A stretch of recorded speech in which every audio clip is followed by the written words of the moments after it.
Olá pessoal, tudo bem com vocês? Espero que estejam todos bem. Hoje vamos continuar o nosso curso de confiabilidade de conversores eletrônicos e na aula de hoje vamos estudar a modelagem eletrotérmica de capacitores. Esta aula vai ser dividida em duas partes. Na primeira parte, vamos discutir o cálculo de perdas dissipadas no capacitor e como que nós podemos fazer para determinar a resistência térmica do capacitor. Na segunda parte, farei uma simulação mostrando como obter a curva de corrente do capacitor, como calcular os espectros de corrente através de uma transformada rápida de Fourier e assim conseguir calcular as suas perdas. Mas vamos começar com o cálculo das perdas dissipadas no capacitor. Bem, pessoal, na aula anterior eu já introduzi para vocês o conceito de utilizar simulações, estudos multifísicos para conseguir levantar, por exemplo, a temperatura de operação de determinado componente em função de parâmetros elétricos. Então, nós utilizamos, por exemplo, um circuito elétrico, um modelo equivalente de um circuito elétrico, com entradas que vão ser convertidas em tensão e corrente, por exemplo. E como saída desse modelo, nós vamos ter as perdas dissipadas no componente. Perdas essas que vão ser, por exemplo, utilizadas como entradas no modelo térmico para calcular qual é a temperatura de operação de um determinado componente. Isso serve tanto para os semicondutores, como a gente já estudou, como nos capacitores que nós veremos hoje, e até mesmo nos magnéticos. Então, é importante que a gente tenha esse conceito básico de modelagem eletrotérmica em nossa cabeça, em nossa mente. Então, só para fazer uma breve revisão aqui dos conceitos básicos, de como que a gente consegue converter uma variável elétrica, uma variável no domínio elétrico para uma variável no domínio térmico. A gente tem aqui, por exemplo, um circuito elétrico no domínio elétrico. Esse circuito elétrico é de bem conhecimento de vocês. Nós temos resistências, capacitâncias, indutâncias. Essa resistência é o elemento passivo que irá representar as perdas dissipadas nesse circuito. Já essa capacitância e indutância, elas são elementos armazenadores de energia que vão também mostrar como que ocorre a dinâmica da variação da tensão e da corrente nesse circuito elétrico. Então aqui a gente tem uma diferença de potencial entre os pontos A e B e uma corrente elétrica I total, digamos assim, entrando no ramo aqui, e uma corrente elétrica I que será responsável por dissipar a potência nesta resistência, na potência ativa que nós estamos falando aqui. Quando a gente passa para o domínio térmico, o que era tensão elétrica vira temperatura. E a resistência elétrica ela vira uma resistência térmica e a capacitância elétrica vira uma capacitância térmica. O que vai circular nesse circuito é uma transferência de calor, ou seja, uma potência, uma perda. E o interessante é que nesse circuito no domínio térmico nós não temos muito usualmente representado uma indutância, visto que a capacitância ela vai representar um delay, um atraso de temperatura. Quando você dá um step de perdas, por exemplo, a temperatura leva um tempo para alterar o seu valor. Mas uma representação de uma indutância térmica representaria uma dinâmica da transferência de calor, e isso é muito pouco usual. Alguns autores na literatura até afirmam que não existe, e já outros acham uma certa utilização para análises de baixas temperaturas, algo muito específico. Então, para a gente aqui, a gente vai pensar só na capacitância térmica. Então, acaba que a variável de fluxo no circuito elétrico é a corrente dada em amperes, e no circuito térmico é a transferência de calor. Se a gente lembrar aqui, a corrente I ela é um dQ/dt, onde esse Q é carga elétrica. Então, ela é a taxa de variação de carga elétrica. Já a transferência de calor, dada em watts, em potência, ela também é um dQ/dt, mas esse Q aqui agora é calor. Não é carga elétrica, é calor. Então, aqui a gente tem corrente, o análogo seria as perdas. A variável de referência, onde nós temos uma mudança de estado, digamos assim, né? Uma mudança de nível dada essa passagem dessa variável de fluxo. No domínio elétrico seria tensão elétrica em volts, e no domínio térmico, temperatura em graus Celsius, em Kelvin, em Fahrenheit, depende da unidade que você trabalha, né? O elemento de dissipação de potência, de perdas no domínio elétrico é a resistência, e no domínio térmico também é resistência, só que é resistência térmica. Perceba que a unidade da resistência térmica aqui é unidade de temperatura por watt, né?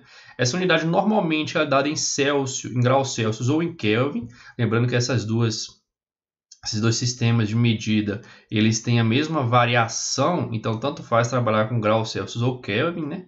De forma que quando a gente tem uma resistência e multiplica-se uma variável de fluxo que é perdas, né? Se ela tem a unidade graus Celsius por watt, essa perda que vai estar multiplicando é o valor dessa resistência. Quando a gente faz as perdas vezes uma resistência, o resultado disso é temperatura. Uma vez que vai cancelar watt com watt, vai ficar graus Celsius, né? E a capacitância térmica em Faraday, né? Um Faraday é 1 Coulomb por 1 volt, uma unidade do Faraday, né? Sendo que Coulomb é a unidade de corrente, né? É a unidade da variável de fluxo, né? No caso aqui da taxa de transferência de carga elétrica. E volts aqui seria a unidade da variável de referência, né? Quando a gente transfere isso para o modelo térmico, né? Joules, a capacitância térmica joules é a unidade da transferência de calor, né? E graus Celsius seria a unidade da variável de referência. Então fica aí o análogo, perfeito? Bom, e o que a gente viu na aula anterior, só revisando aqui, né? É que o princípio básico de uma modelagem eletrotérmica de um componente elétrico, seja ele um semicondutor, um capacitor, um indutor, é que basicamente nós vamos ter as perdas que são dissipadas nesse componente, multiplicando aí uma resistência térmica. Essa resistência térmica ela pode ter uma dinâmica associada, uma capacitância térmica associada, mostrando como que esse fluxo de calor, né, ele muda o estado de temperatura. E essa resistência térmica está ligada a uma fonte de referência. Fonte essa que pode ser a temperatura ambiente, pode ser a temperatura de um heat sink, né? Etc. Então, se a gente tem como calcular as perdas dissipadas num componente, a gente tem informação da impedância térmica desse componente, a gente consegue calcular a sua temperatura de operação. O que a gente viu, entretanto, é que para os semicondutores, a gente não tem somente uma resistência ou uma capacitância associada, né? A gente viu, na verdade, que isso aqui vai ser representado por um modelo de Foster, um modelo de Cauer. Nós vamos ter resistência de heatsink, de junção para case para heatsink para ambiente. Então, a determinação da impedância térmica no semicondutor ela era um pouco trabalhosa. As perdas, não. As perdas a gente tinha informação no datasheet, joga lá no Plex e ela retorna para a gente, né? Então, nos semicondutores, o problema maior, digamos assim, seria a determinação dessa impedância térmica. Já no capacitores, a impedância térmica no capacitor ela é até simples de ser calculada, a gente vai ver isso na aula de hoje. Mas o grande problema, o grande dificultante, né, de uma análise eletrotérmica do capacitor está aqui nas perdas. Porque essas perdas, que são função de uma corrente do capacitor, elas vão depender de parâmetros como, por exemplo, a frequência desta corrente. Isso aqui vai depender de uma resistência equivalente, que é função de uma frequência e de uma temperatura. Então, na verdade, o cálculo das perdas no capacitor é que necessita de um pouco de uma atenção. E é isso que a gente vai ver na aula de hoje. Bem, só relembrando mais uma vez, né, que a impedância interna de um capacitor era constituída de uma capacitância base, de uma resistência séria equivalente e de uma indutância séria equivalente. é nessa resistência séria equivalente que vai ocorrer a dissipação de potência, a transformação de energia em calor, né, através do efeito Joule. Então, nós estamos interessados numa perda que é alguma coisa como um RI quadrado, né? Esse R seria essa resistência séria equivalente e esse I quadrado seria uma corrente de capacitor que circula nesse modelo interno, né? Quando a gente olha para a curva da magnitude da impedância de um capacitor em função da frequência, a gente lembra as regiões de operação, né? O que acontece é que muitas vezes nessa região onde o capacitor trabalha como, na região de baixas frequências que trabalha como capacitor, a impedância do capacitor é elevada. Então você acaba oferecendo um caminho de elevada impedância para a corrente, né? Já aqui nessa região de média frequência, quando a gente tem próximo da frequência de ressonância, o que a gente tem aqui basicamente, né, o capacitor eletricamente falando, ele é somente essa resistência séria equivalente. Então é aqui nesta região que nós vamos ter grande parte da dissipação de potência no capacitor. Claro que pode ocorrer, por exemplo, de ter um ripple aqui no dobro da frequência da fundamental, no caso de circuitos monofásicos e tal, mas grande parte das perdas dissipadas no componente vão estar na região de média frequência, onde o capacitor tem uma característica mais resistiva, né? Então, essa resistência séria equivalente é o nosso objeto de estudo. É ela que vai dissipar as perdas no capacitor. Essa resistência séria equivalente, ela representa todas as perdas elétricas que vão ocorrer desde os contatos metálicos dos terminais, os contatos das folhas de alumínio, tem até um contato de uma ionização do eletrólito lá dentro, que tem contato com o anodo da folha de alumínio do anodo. Então isso aqui, essas perdas, elas estão relacionadas com a condutividade elétrica também de um modelo, não somente de um modelo elétrico, mas de um modelo químico nessa solução eletrólita aí dentro, né? Então ela vai representar de fato as perdas elétricas no componente. E elas variam com a frequência e com a temperatura, como a gente pode ver nessa curva aqui que foi fornecida por um datasheet, né? E ela vai variar inversamente com essas duas grandezas. Ou seja, à medida que a gente aumenta a frequência, a gente diminui o valor dessa resistência. E à medida que a gente aumenta a temperatura, a gente também diminui o valor dessa resistência. Lembre-se que essa resistência, essas perdas, né, elas são associadas de perdas elétricas do metal, com reações químicas que ocorrem lá dentro. Então ele vai ter esse comportamento. De forma, então, que a gente consegue calcular as perdas dissipadas no capacitor como sendo um ESR, que é função da frequência e da temperatura, vezes o ripple de corrente RMS ao quadrado, que também vai ser função de uma frequência que a gente vai analisar, que no caso é a frequência dos ripples de chaveamento, por exemplo, a frequência de operação as componentes de frequência da corrente do capacitor, mas a gente vai ver que ela tem grande relevância aqui nos ripples da corrente, muitas vezes ripple esses de chaveamento, né? Isso aqui é o espectro da corrente no domínio da frequência de um banco de capacitores em vermelho puramente eletrolíticos e em verde é um banco híbrido com capacitores eletrolíticos e de filme.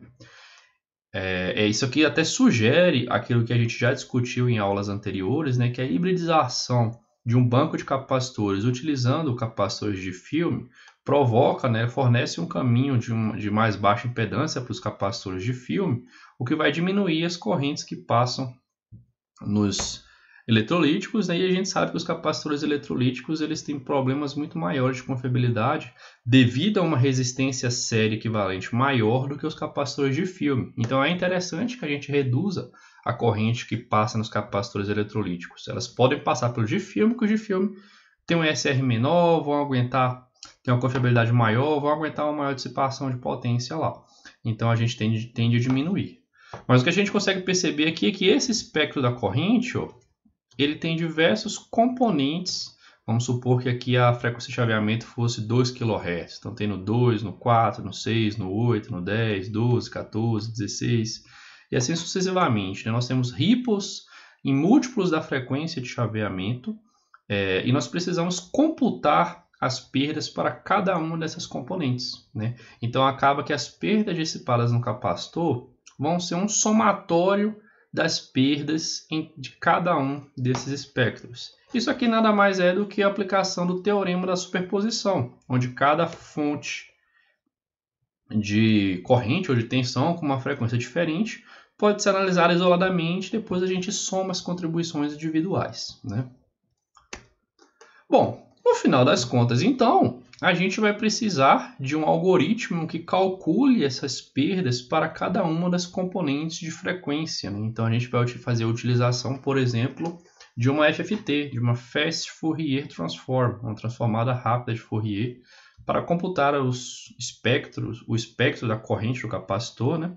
E achar os harmônicos, a frequência dos harmônicos que existem nessa corrente e assim poder calcular as perdas para cada componente presente nesse espectro. Aí sim a gente pode lançar mão deste circuito térmico simplificado, né? E aí o que fica faltando é essa determinação dessa resistência térmica do capacitor, que a gente vai ver agora como que a gente calcula, né? Essa temperatura de operação do capacitor, pessoal, a gente muitas vezes chama ela de temperatura de hotspot, porque muitas vezes quando você olha uma câmara térmica, uma câmara termográfica, o capacitor ele apresenta no seu interior ali um ponto quente, né? E aí a gente acaba chamando esse ponto de hotspot. Seria o ponto no interior do capacitor que costuma ter uma temperatura mais elevada. Algumas metodologias apresentam o capacitor como uma soma de duas resistências. A resistência de hotspot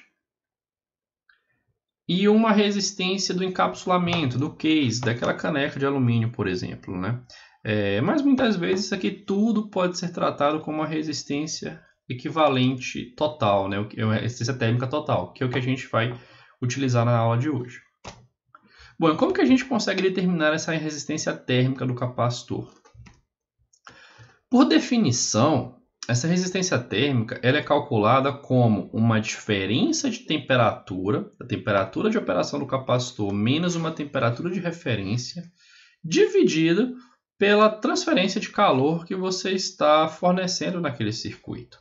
Isso aqui pode ser determinado experimentalmente, mas não é tão complicado de se determinar isso, mas você precisa de valores de uma temperatura de referência controlados, valores de transferência de calor controlados, um ambiente controlado.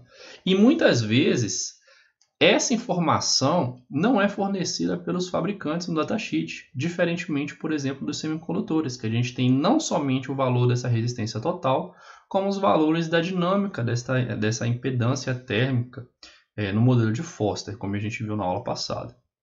Lembrando que essa resistência, o valor dela vai depender basicamente da geometria do material e do material que está sendo utilizado. Capacitores eletrolíticos de alumínio, de tântalo, capacitores de filme, cerâmicos. Todos eles vão ter resistências térmicas diferentes em função do material que está sendo utilizado e da sua geometria. Os capacitores eletrolíticos, muitas vezes, eles são cilindros, né? O que a gente tem uma área de superfície de área de contato cilíndrica, e a gente tem como até calcular a área dessa superfície de uma maneira até simples. Então, mas tudo isso vai depender da altura da caneca, do diâmetro menor e do diâmetro maior da caneca, de algumas informações que a gente até acha essas informações de geometria no datasheet, mas não chegamos a encontrar de fato a resistência térmica do capacitor. Por isso, antes disso, né? Além disso, em muitas análises que nós vamos fazer, a capacitância térmica do capacitor é desprezada. Por que ela é desprezada? Bem, primeira coisa é que o capacitor, a confiabilidade do capacitor não depende da variação de temperatura, como ocorre no semicondutor, que necessitaria, né, da gente fazer um estudo, por exemplo, da dinâmica térmica do capacitor, da variação da temperatura no capacitor. Análise de perdas no capacitor, o valor médio ele é suficiente para estimar a temperatura média, né? Essa temperatura média que vai ser utilizada nos modelos térmicos, né? E um outro fato é que o capacitor ele tem uma grande área, de toda aquela área externa, cilíndrica, por exemplo, de um capacitor eletrolítico, ela é uma superfície de área de contato que troca calor com o meio. Então, o capacitor ele tem uma boa taxa de transferência de calor. Muitas vezes, então, só utilizar a resistência térmica do capacitor vai ser suficiente para as nossas análises. E, para que a gente consiga determinar o valor dessa resistência térmica, eu trouxe aqui um paper muito interessante do Haoran Wang, um pessoal lá de Aalborg, que eles fizeram uma forma de... A ideia desse paper é de fazer uma forma de otimizar bancos de capacitores híbridos. Só que, para utilizar esses bancos híbridos, esses autores precisavam de equações analíticas de algumas variáveis importantes do capacitor, inclusive os valores de resistência série, de indutância série e de resistência térmica dos capacitores, para que você pudesse utilizar as informações num algoritmo de otimização e encontrar diversas soluções diferentes até você encontrar aquela que de fato seja a solução ótima, né? Então é isso que nós estamos interessados, nessas equações analíticas que foram obtidas através do estudo de datasheets, de part numbers de capacitores.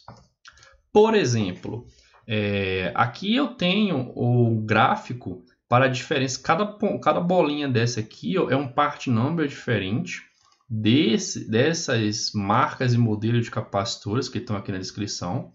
E com isso, os autores conseguiram achar uma curva que relaciona qual que é o valor base da resistência série equivalente. Esse valor base normalmente é para 100 Hz e 20 graus Celsius, né, em função da capacitância.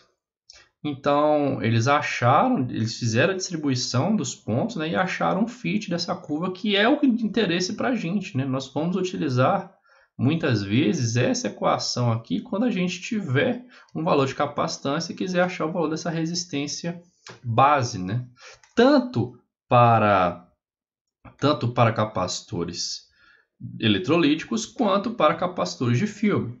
Chama a atenção aqui que o valor da resistência base para o capacitor eletrolítico está em 100 Hz, ao passo que o valor da resistência base para capacitores de filme está em 10 kHz. Vocês vão lembrar lá que o capacitor de filme, nas baixas frequências, ele tem valor de SR até mais elevado que os eletrolíticos, mas nas médias e altas frequências eles vão apresentar valor de ESR menor, né? Essa é a utilização, essa é a grande vantagem dele, conseguir drenar mais corrente numa região de mais alta frequência. Temos também as curvas de SR ratio. O que é esse SR ratio, né? O SR ratio, SR, na verdade, ele vai ser o valor do SR para uma determinada frequência dividido do valor do SR base, por exemplo, para 100 Hz no caso do capacitor eletrolítico ou 10 kHz no capacitor de filme. Então isso aqui é só uma razão em função da resistência série base, né? Perceba que para capacitores eletrolíticos há uma variação do ESR tanto em função da frequência quanto em função da temperatura. Esses pontos aqui, ó, que é para este part number, são aqueles mesmos, o mesmo gráfico, são os mesmos pontos daquele gráfico que eu mostrei alguns slides atrás para vocês, né? Isso aqui seria para capacitor de eletrolítico e para capacitores cerâmicos também. Note que esse valor do SR ratio ele vale 1 aqui para 100 Hz. Esse 100 Hz, pessoal, na verdade é o dobro da frequência fundamental. E como esses esse part number aqui, ele vem lá da Europa, por exemplo, trabalha com uma frequência fundamental de 50 Hz, né? Mas aqui a gente poderia pensar em 60 ou 120 Hz também. Perceba que esse SR ratio ele vale 1 no 100 Hz. Por quê? 100, o SR para um F igual a 100, dividido pelo SR em 100, isso aqui dá 1, né? Já aqui para os capacitores de filme, esse cara vai dar 1 aqui, ó, em 10 kHz, que é a frequência base para os capacitores de filme. Outra característica muito importante é que os capacitores de filme, o SR para capacitores de filme, praticamente não varia com a temperatura, diferentemente dos capacitores eletrolíticos. Então, aqui a gente precisa levar em consideração o efeito da temperatura, e nos capacitores de filme já não. A gente pode assumir que de 0 a 100 graus, variações de 0 a 100 graus, provocam variações de menos de 2% no ESR. Então, são completamente negligenciáveis, né? Desprezíveis, o efeito da temperatura no ESR de capacitores de filme. Temos também a relação do ESL, da indutância série equivalente, com a capacitância. Né? Temos uma relação linear, aí, praticamente linear, tanto para capacitores eletrolíticos como para capacitores de filme. E aí você deve me perguntar, por que eu preciso desse ESL para as minhas análises, sendo que a potência ela é dissipada somente na resistência, né? Para que eu quero esse cara? Bom, e a resposta é simples, né? Muitas vezes, para você calcular qual que é a corrente que passa no capacitor, você precisa da informação da impedância desse capacitor. E a impedância desse capacitor, ela tem uma capacitância base, ela tem uma resistência série equivalente e ele tem também uma indutância. Então, muitas vezes, para você calcular qual que é a magnitude dessa impedância, você precisa dessa informação do ESL também. Temos também aqui algo que vai ser muito interessante para a gente para determinar o valor da resistência térmica. Esse valor dessa resistência térmica é determinado através da área da superfície de contato, que por sua vez é determinada em função da capacitância do capacitor. Então perceba quanto de informação, utilizando essas equações de Fichte, a gente consegue só com a capacitância, né? O valor da capacitância.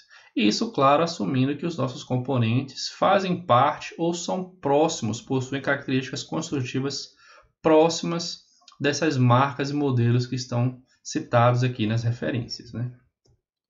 Tem uma última informação que a gente não vai utilizar, mas pode ser interessante para vocês em algum trabalho, que relaciona o volume ocupado pelo capacitor e o custo, dado, né, essa data de publicação aqui, e o custo para diferentes valores de capacitância. Se você quiser fazer um processo de otimização para reduzir volume ou para reduzir custo, você também tem algumas equações. Isso pode ser útil. No nosso caso, a gente não vai trabalhar com isso não, mas fica aí a informação.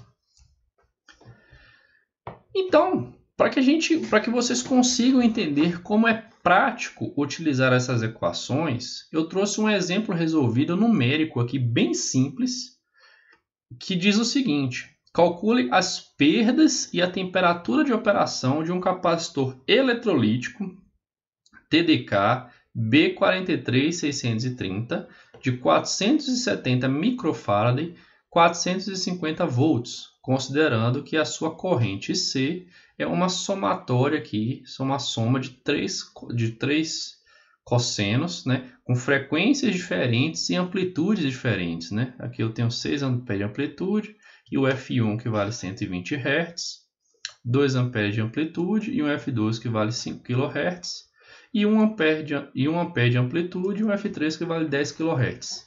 Isso aqui eu estou simulando a corrente num capacitor de um circuito monofásico, que vai ter uma componente pode ser, por exemplo, um inversor monofásico, que vai ter uma componente no dobro da frequência fundamental, em 120 Hz, e algumas componentes múltiplos da frequência de chaveamento. Se eu assumir que a minha frequência de chaveamento é 5 kHz, eu estou pegando um múltiplo do dobro, né? Eu poderia ter 3, 4, 5 vezes aqui, mas por simplicidade eu peguei só dois valores, né? O 5 e o 10 kHz. Bom, a primeira coisa, né? Eu plotei esta forma de onda aqui no tempo, para vocês verem. E essa forma de onda aqui ela não nos traz muitas informações. Se eu plotar aqui o espectro, né, isso aqui é o espectro da transformada rápida de Fourier, a gente consegue ver aqui que no 120 Hz eu tenho 6 amperes, no 5 kHz eu tenho 2 amperes de amplitude, e no 10 kHz eu tenho 1 ampere de amplitude. Né? Então é análise de sinais simples aí, dessa forma de onda. Basicamente o que eu vou aplicar aqui é o teorema da superposição, analisar quais são as perdas para cada uma desses caras individualmente. Bom, passo 1, então, é calcular qual que é o valor base da resistência série para 100 Hz. Lembrando que eu estou tratando com um capacitor de eletrolítico. Eu tenho a informação da capacitância, né? Então, utilizando este gráfico do artigo com essa equação de Fichte, eu consigo determinar qual que é o valor da resistência série base, que deu aqui no caso 239,38 miliohms para 20 graus Celsius. Vamos assumir que esse capacitor estava desligado, então ele foi imediatamente ligado e foi percorrido por essa corrente. Então a gente está considerando que a sua resistência série estava inicialmente em 20 graus também. E não vamos aplicar nenhum processo de realimentação com temperatura, nem nada não. Vamos assumir um caso mais simples, onde o SR estava fixo em 20 graus e o seu valor base que a gente calculou segundo essa equação deu 239,38 miliohms. Esse valor aqui ele foi calculado utilizando esse fit dessa curva, mas essa informação ela está no datasheet. Se a gente consultasse o datasheet, aqui a gente teria essa informação. Para a mesma capacitância, né, 470, eu tenho dois tipos de dimensões diferentes. E aqui a gente consegue perceber que para esses dois caras, a resistência à série equivalente está próximo desse valor que a gente achou. Então, ok. Passo 1, ok. Passo 2, então, é calcular qual que é o valor do ESR ratio para cada uma dessas frequências, 120, 5 kHz e 10 kHz. O 120, a gente está falando algo próximo do 100, né? Então é como se o 100 estivesse aqui e a gente estaria falando de algo... Lembrando que a gente está falando só do 20 graus, né? Não estamos corrigindo com a temperatura, não. Então é como se tivesse um cara próximo aqui, que seria o 09768, né? Para os 5 kHz, a gente tem 1, 2, 3, 4, 5. Seria algo próximo aqui neste ponto, né? Que deu 0,7402. E para o 10 kHz, seria este ponto aqui, né? Algo próximo desse ponto aqui. Então, esses três pontos que eu estou marcando são esses pontos indicados aqui. Ok? O passo 3, então, é calcular essas perdas, né? Perceba que o meu ESR, ele é o meu ESR para 100 Hz vezes o meu ESR, que é função da frequência e da temperatura. Este cara não depende nem de frequência, depende de temperatura, mas a gente não está levando em consideração o efeito da temperatura aqui. Esse cara não depende da frequência. Então, nesta equação, neste somatório aqui, que está relacionado, está variando aqui com a frequência dos harmônicos da corrente, né? Esse ESR de 100 pode sair para fora, né? Ficando aqui dentro só o ESR ratio, que depende da frequência, né? Então, esse R6 eu joguei ele para fora aqui e eu fiquei aqui então com um RI quadrado mais um RI quadrado mais um RI quadrado. Chamo a atenção que 6, 2 e 1 são as amplitudes das correntes, né? São as amplitudes das funções cossenoidais. Então, na equação de perdas, eu utilizo o valor RMS. Então, eu preciso dividir por raiz de 2 aqui e elevar ao quadrado. Tá?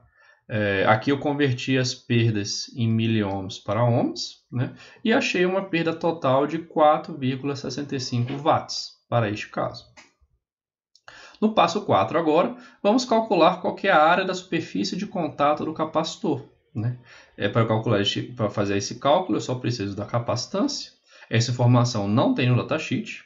Então, considerando aqui 470 microfarad, né, eu achei uma área da superfície de 67,98 centímetros quadrados, né? Seria algo 470.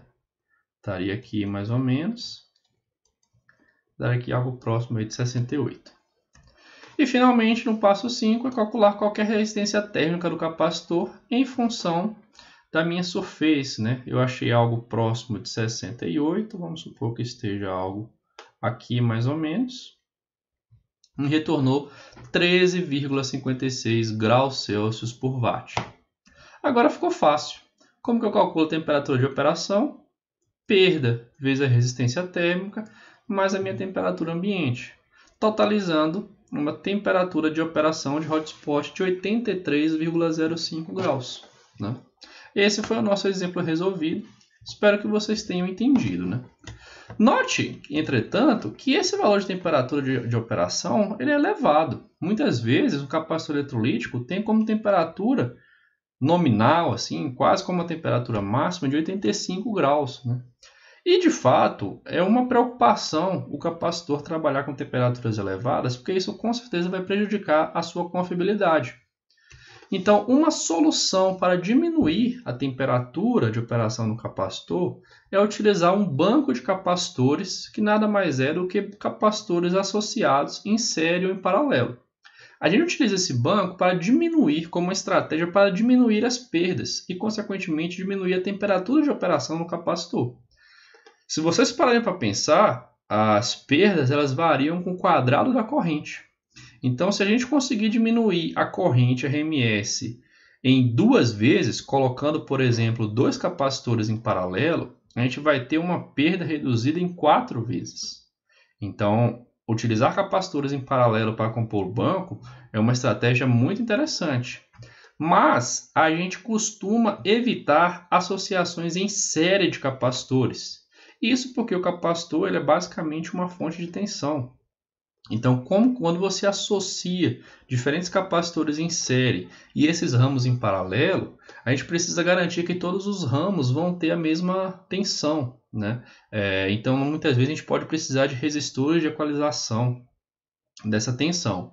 Então, associar capacitores em série é algo complicado, mas que algumas vezes pode ser necessário, visto que você precisa atingir uma tensão de operação mínima. Né? Se você, por exemplo, você precisa de um capacitor de 400 volts, mas você só tem capacitor de 200, de 150, você vai ter que associar capacitores em série.